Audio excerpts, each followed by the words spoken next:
Friends, इस video में मैं आपको बताऊंगा किरचॉफ्स लॉ। वेल, पहली बात तो ये है कि किरचॉफ लॉ क्यों, व्हाई।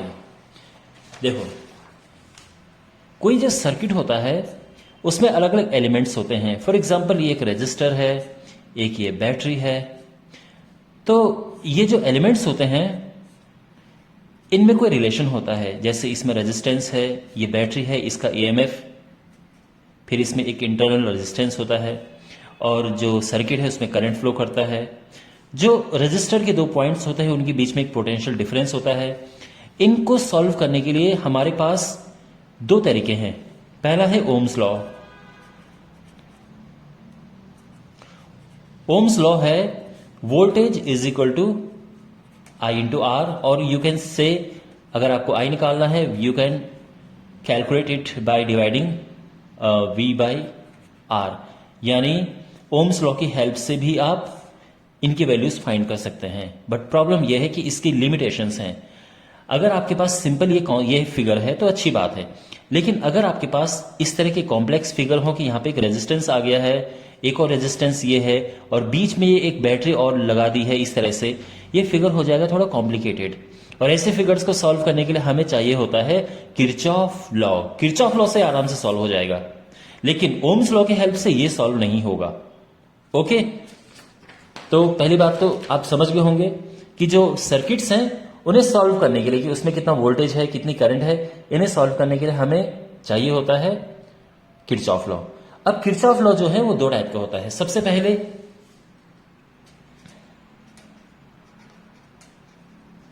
जंक्शन लॉ, और दूसरा है लूप लॉ। इसको हम केसीएल भी कहते हैं और इसको हम केवीएल भी कहते हैं। KCL, Kirchhoff's current law, and it is Kirchhoff's voltage law. KCL and KVL, is it clear? Well, अब यहां पे मैं आपको दोनों बताता हूं एक एक करके। सबसे पहले किरचॉफ्स करंट लॉ क्या है। वो ये है कि देखो, सर्किट जो होता है, आप जानते हैं कि ये एक सर्किट है, कि इस सर्किट में एक ये बैटरी लगी हुई है, ये इसका इंटरनल रेजिस्टेंस है, और फिर यहाँ पे एक और बैटरी लगी, इस तरफ से लगी है, फिर यहाँ पे एक ये रेजिस्टेंस लगा है, और मे बी यहाँ कुछ होगा इस तरफ। तो ये जो पॉइंट है इसको हम जंक्शन कहते हैं। अंडरस्टैंड? जैसे ये पॉइंट है, ये जंक्शन हो गया है। सो ये है जंक्शन। जंक्शन, तो यहाँ पे करंट आती है, करंट जाती है। तो कुछ करंट यहाँ पे आएंगी, कुछ करंट यहाँ से जाएंगी। तो यही है कि जितनी करंट आ रही है और जितनी करंट जा रही है उनका जो एल्जेब्रिक सम होता है वो जीरो होता है। तो ये है किरचॉफ्स करंट लॉ। ओके, तो बेसिकली ये है algebraic sum of all the currents at a junction is zero. So basically you can say sigma I is equal to zero. तो suppose that this is a junction and these are 5 wires. अब इनमें ये I1 है, ये अंदर आ रहा है, ये I2 भी अंदर आ रहा है, I3 बाहर गया, I4 बाहर गया, और I5 चलो अंदर आ रहा है। तो यहाँ पे आप I5, तो यहाँ पे आप कह सकते हैं कि देखो एल्जेब्रिक सम क्या होता है। माय डियर, कभी भी आपके लाइफ में आपको ये शब्द सुनने को मिले कि एल्जेब्रिक सम क्या है, इट मींस आपको इनके साइन इस्तेमाल जरूर करने हैं। देखो, दो तरह का सम होता है, एक होता है वेक्टर एडिशन और दूसरा होता है स्केलर एडिशन। स्केलर एडिशन का दूसरा नाम एल्जेब्रिक सम भी है। वेक्टर एडिशन में क्या होता है, इसमें साइन मैटर नहीं करता है, इसमें डायरेक्शन मैटर करती है। तो इसीलिए जब आपके पास इस तरह से चीजें हैं, फॉर एग्जांपल एक फोर्स है, यहां पे F1 अप्लाई हो रखा है और इसी पॉइंट पे एक फोर्स F2 अप्लाई है, तो क्या करेंगे आप, इसका नेट फोर्स निकालने के लिए यहां की डायरेक्शन देखनी पड़ती है। ओ दिस इज 90 डिग्री, तो फिर इसमें वेक्टर एडिशन होता है। इसका जो रूल्स हैं वो अलग है, मैं उस डीप में नहीं जाऊंगा। बट आप ऐसा नहीं कि फोर्स मान लो ये है 6 न्यूटन और ये है 8 न्यूटन, इसका रिजल्टेंट आप निकाले जाओगे तो 14 नहीं होगा, it will not be 14, it will be something else. अगर 90 डिग्री तो 10 हो जाएगा और कहीं इस डायरेक्शन में इसका रिजल्टेंट आएगा। Scalar on the other hand, इसमें डायरेक्शन मैटर नहीं करती है, बट इसमें साइन मैटर करता है। ठीक है, तो फॉर एग्जाम्पल अगर एक करंट इस तरफ जा रही है 3 एम्पियर और एक करंट इस तरफ जा रही है 4 एम्पियर, तो ये नहीं है कि भाई इसमें 90 डिग्री एंगल है और इसका कुछ और होगा, नहीं, साइन कोई भी हो, चाहे ऐसे हो चाहे कितना भी एंगल हो, यहां से करंट 7 एम्पियर ही बाहर निकलेगी बन के, तो ये सीधा प्लस हो रहा है। आपको समझ आ रहा है? तो ये होता है स्केलर सम, इसमें साइन मैटर करता है, इसमें डायरेक्शन मैटर नहीं करती है। अंडरस्टैंड? तो जब भी कोई अलजेब्रिक सम की बात करे, it means scalar sum, it means आप जब उनको प्लस माइनस करेंगे तो आपको साइन का यूज करना है, डायरेक्शन मैटर नहीं करेगी। ठीक है, तो वापस इस पे आते हैं। तो हम क्या करते हैं, जो अंदर वाली करंट है उनको लेते हैं पॉजिटिव, ये भी पॉजिटिव है, बाहर जाने वाले करंट नेगेटिव, और ये हो गया 0, यानी I1 I प्लस I2 हो जाएगा, नहीं I5 भी अंदर आ रहा है, is equal to I2 plus I3 plus I4, I1 I2 I5 these are coming inside, these are coming in and these are going out, I3 and I4, है ना, आप देख सकते हैं। तो आप कह सकते हैं कि total incoming current is equal to total outgoing current. Understand? Basically ये हमारा जो है KCL है, किरचॉफ्स करंट लॉ और जंक्शन लॉ, बट जो किरचॉफ्स करंट लॉ होता है वो कंजर्वेशन ऑफ चार्ज उसको भी सपोर्ट करता है। Conservation of charge means total charge coming at junction is equal to total charge going out of the junction. Total charge coming in is equal to total charge going out. That's why आप इसलिए कह सकते हैं कि charge is conserved. Okay, so KCL का एक और deduction ये है, चार्ज इज कंजर्व्ड। तो अगर आपके पास क्वेश्चन ऐसा आता है कि Kirchhoff's current law KCL is equivalent to what, यानी ये क्या और डिड्यूस करता है, तो आप बोलोगे कि यह क्वेश्चन ये आ सकता है कि जो कंजर्वेशन ऑफ चार्ज है ये किरचॉफ का कौन सा लॉ है, तो आपको होगी किरचॉफ का करंट लॉ जो है it proves this thing, conservation of charge. ठीक है ना, ये इसको सपोर्ट करता है। नाउ कम टू दिस, यहां पे लूप लॉ है तो हम लूप बनाते हैं।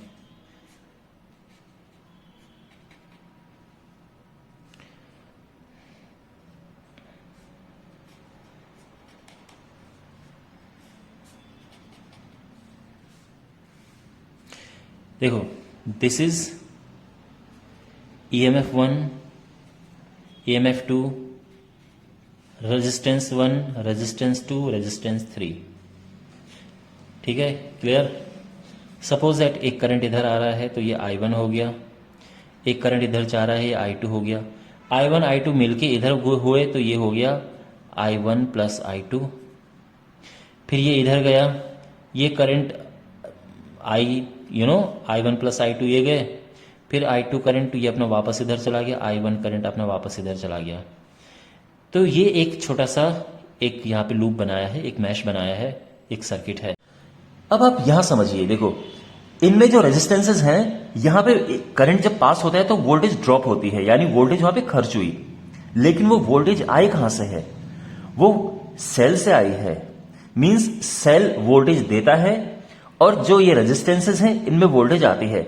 लेकिन ये इतना सिंपल नहीं है, सेल में भी अगर करंट उल्टी डायरेक्शन में फ्लो होती है, ऑपोजिट डायरेक्शन में, तो उससे वोल्टेज जाने के बजाय उस पर वोल्टेज आती है, यानी उसने वोल्टेज अब खर्च नहीं किया, वो चार्ज होता है इस केस में। तो ये जो सारा कॉम्प्लिकेटेड है, ये एक सिंपल रूल से मैं आपको समझाता हूं। तो किसी भी एक लूप की अगर हम बात करें तो उसमें किसी एक लूप में क्या होता है, sum of all the EMF is equal to sum of all the product of current and resistances. So basically sigma EMF is equal to sigma IR। अब यहां पर इसको हम एल्जेब्रिक सम कहते हैं, यानी हमें साइन का ध्यान रखना है, प्लस माइनस का ध्यान रखना है। देखो माय डियर, ये भी हो सकता है कि आपकी स्कूल में इस तरह से पढ़ाया गया हो कि sigma summation of all the voltage drops या all the voltage gains is 0, तो sigma V is equal to 0 या sigma E is equal to 0, इस तरह से भी हो सकता है। लेकिन इसको कहने के दो तरीके हैं, एक आप इस तरह से भी कह सकते हैं, उसमें हम सबको एक ही साइड में लेते हैं, चाहे E हो चाहे IR हो, और राइट हैंड साइड में 0 आता है। लेकिन दूसरा तरीका यह है कि आप जो वोल्टेज है उनको अलग प्लस करो, जो करंट और रेजिस्टेंस के मल्टीप्लाई है उनको अलग प्लस करो, उनको इक्वल कर दो। मैं आपको इस तरह से समझाऊंगा, बहुत इजीली आपको समझ आ जाएगा कि कैसे अप्लाई करते हैं। तो अब आप ध्यान से देखिए। वेल माय डियर, यहां पर जो सबसे ज्यादा चीज मैटर करती है, पहली बात तो हम इसको नाम दे देते हैं A B, वेल इसको नाम देते हैं, एक काम करते हैं, ये A है, ये B है, ये C है, ये D है, और ये E है, ये F है। ठीक है, A B C D E F, ये इनको नाम दे दिए हैं। सबसे पहले बात करते हैं किसमें, loop, in loop A B C D, फिर से A लिख दो। यहां पर बहुत इंपॉर्टेंट जो चीज मैटर करती है वो है कि आप कौन सी डायरेक्शन ले रहे हैं। यहां पर मैंने ये वाली डायरेक्शन चूज की है, डायरेक्शन लेना बड़ा इंपॉर्टेंट है, अभी आपको सब समझ आ जाएगा। बट ये हम डायरेक्शन इसमें ले रहे हैं। अब मैंने यही डायरेक्शन क्यों ली, यही क्यों नहीं ली, कोई बात नहीं, आप ऐसा लो, कोई इसमें बाउंडेशन नहीं है कि आपको यही डायरेक्शन लेनी है। लेकिन आप कोशिश करो कि जिस डायरेक्शन में ज्यादा करंट जा रही है उस वाली डायरेक्शन आप चूज करो। लेकिन आप कंफ्यूज हो रहे हो कि यार इधर भी करंट जा रही है, इधर भी करंट जा रही है, तो मैं ऐसे लूं या ऐसे लूं, तो कोई फर्क नहीं पड़ता है, आप ऐसे लो या ऐसे लो, कैसे भी डायरेक्शन लो। पहला समझ आ गया। तो डायरेक्शन मैंने चूज कर ली है, मैं इस डायरेक्शन में जा रहा हूं, यानी यहां से मैं इधर जाऊंगा, फिर इधर जाऊंगा, फिर इधर जाऊंगा, फिर इधर जाऊंगा, ये मैंने डायरेक्शन चूज की है। बात समझ आ गई।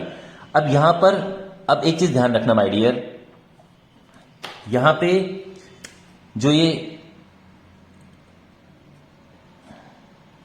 EMF है, अगर आप इस तरफ जा रहे हैं, यानी आपको पता है कि करंट नेचुरली ऐसे फ्लो होती है और आपकी डायरेक्शन इस तरफ है, ओके, तो इस केस में आप क्या करते हैं, प्लस E लेते हैं। लेकिन अगर आप उल्टा जा रहे हैं, यानी आप अगर इस तरफ जा रहे हैं, यानी आप अंदर की तरफ जा रहे हैं सेल के, तो आप उस केस में माइनस E लेते हैं। ये ध्यान रखना, ये प्लस EMF और ये माइनस EMF, इसका ध्यान रखना। इसमें आपको करंट नहीं ध्यान देना है, करंट चाहे इधर जा रहा हो चाहे इधर जा रहा हो, आपको उससे कोई मतलब नहीं है। मैं फिर से समझा रहा हूं, ये जो सेल है, अगर सेल में आप इस छोटे से इस बड़े की ओर जाते हो तो आप पॉजिटिव लेंगे, लेकिन आप इस बड़े से छोटे की ओर जाओगे तो आप नेगेटिव लेंगे। करंट चाहे इधर हो या इधर हो, करंट से कोई मतलब नहीं है इस केस में। लेकिन अब बात करते हैं रेजिस्टेंस की। रेजिस्टेंस में क्या है कि अगर करंट जा रही है इधर और आप भी इधर जा रहे हो तो आप लोगे प्लस IR,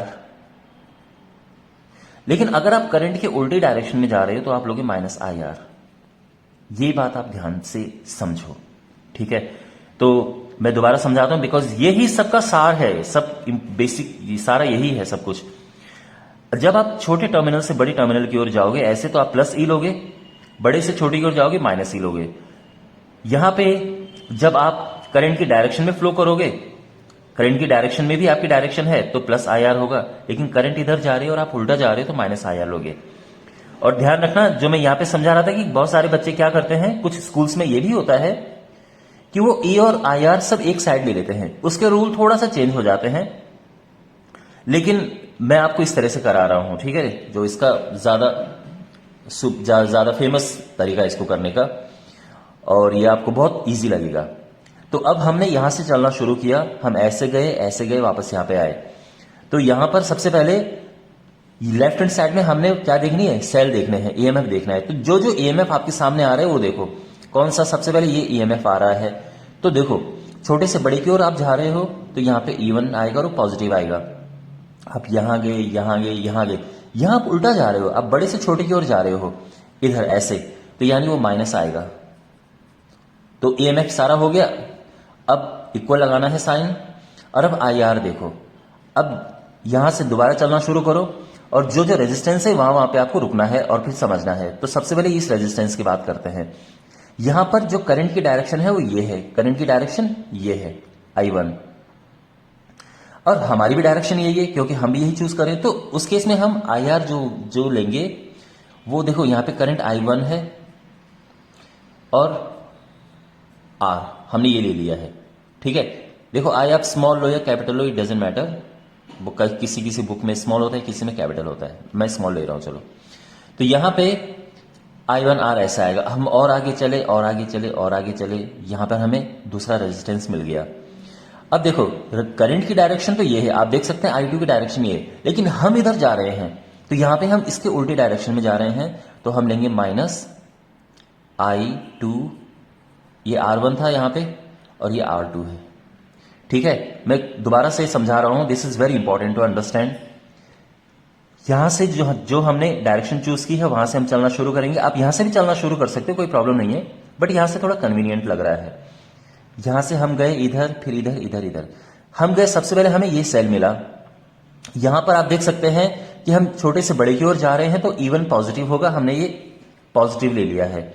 हम इधर गए, दूसरा सेल हमें यहां पे मिला, तो ये हम नेगेटिव लेंगे क्योंकि हम बड़े से छोटे की ओर जा रहे हैं, ये चार्ज हो रहा है ये सेल। तो ये हम तो बेसिकली हमारे हिसाब से अगर हम ये अंदर की तरफ जाएंगे तो उसको हम चार्जिंग कहेंगे। ये कोई जरूरी नहीं कि चार्ज या डिस्चार्ज हो रहा है, ठीक है। करंट भूल जाओ, करंट की डायरेक्शन। बस हम बड़े से छोटे की ओर जाएंगे तो क्या होगा यहाँ पे, आप माइनस एप्सिलॉन लेंगे, यानी ईएमएफ नेगेटिव लेंगे।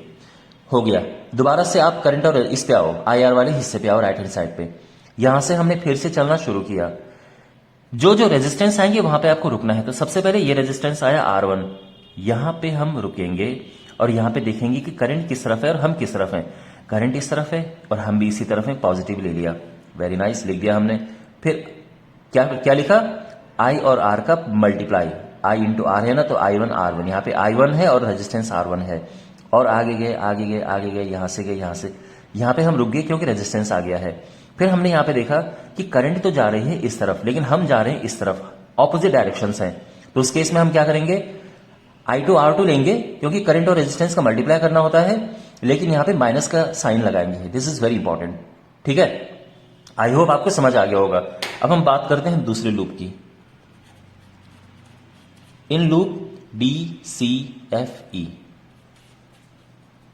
दोबारा से डी लिख दो, ठीक है ना। ये हम जाएंगे। वेल, यहां पे डायरेक्शन मैं यही वाली ले रहा हूं, और क्योंकि ये मुझे कन्वीनियंट लगेगा। अगर मैं डायरेक्शन ये लूं तो मुझे पता है कि ज्यादातर करंट भी इसी डायरेक्शन में, तो मुझे माइनस साइन कम लगाने पड़ेंगे, प्लस साइन ज्यादा आएंगे, ठीक है ना। अच्छा, ये जो I2 है, आप कंफ्यूज मत होना, ये I2 ये वाला I2 की बात है, ठीक है ना। ये वाला यहां पे है I2 ये, ओके। हम यहां से चलना अब शुरू करेंगे। सबसे पहले बात, लेफ्ट हैंड साइड में हम देखते हैं EMF कितने आ रहे हैं रास्ते में।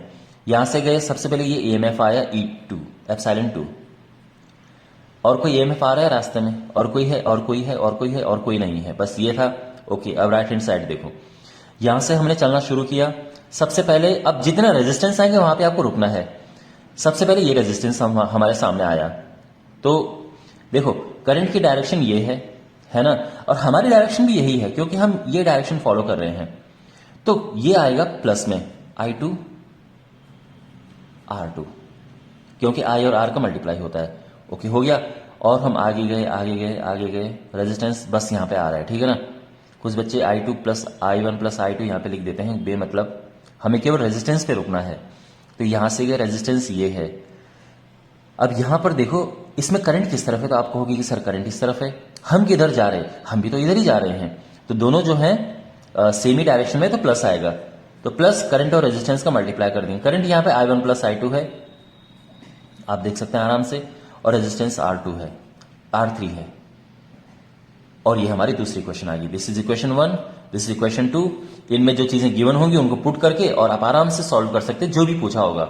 ज्यादातर केस में करंट पूछी जाती है, EMF और रेजिस्टेंस दिए होते हैं, तो आप आराम से, दो इक्वेशन हैं, दो वेरिएबल हैं I1 I2 के, आप आराम से इन्हें सॉल्व कर सकते हो। और ये है किरचॉफ वोल्टेज लॉ। अब किरचॉफ का जो वोल्टेज लॉ है ये सपोर्ट करता है कंजर्वेशन ऑफ एनर्जी। ये जितनी एनर्जी है सभी कंजर्व होती है, जितना एनर्जी खर्च हुआ है उतनी एनर्जी गेन भी हुई है। So this supports conservation of energy.